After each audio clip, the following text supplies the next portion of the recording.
welcome to this episode of The Daily. My name is Brendan Malone. Your feelings are not as important as you think they are.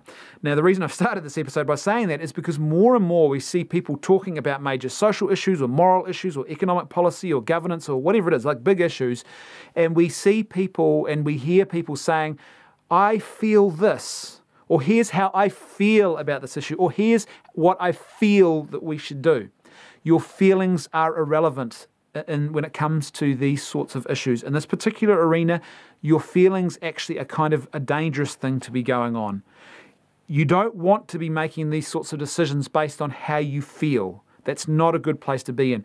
Instead, what we need to be doing is thinking our way to answers here. So I encourage people not to say I feel, but I think or I believe, because that implies that a rational process has been gone through to get to the conclusion that you are now putting forward.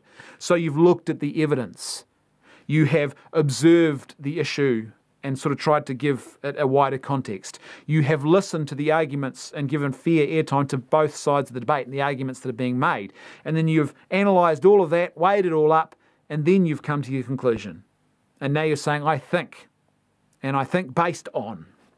Now, it doesn't guarantee you'll be right, but it's far more likely that we are going to have a more stable and safe and just civil order and society if we do it this way instead of feeling our way to conclusions.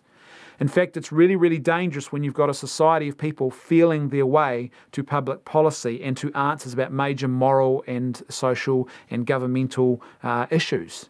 Really, really dangerous, in fact. It mires the common good and civil order. In fact, it completely undermines them by miring them in subjectivism and relativism. It grounds them not in any sort of rational examination and attempt to search and draw closer to the truth, but it grounds them in nothing more than our subjective feelings, and that's really, really dangerous.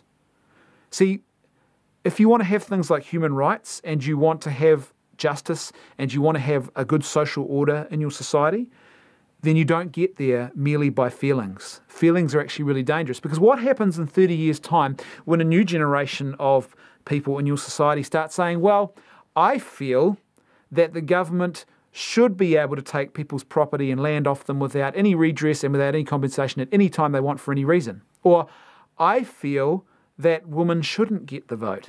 What happens when a majority of people start feeling that way? What happens when a majority of people start feeling that, you know, unproductive members of our society, they should actually all be rounded up and put into work camps? Feelings are not good. If you want to have a just, stable, civil order, you need truth.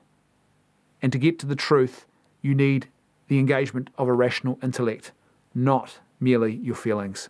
Thanks for watching. I'll see you tomorrow on The Daily.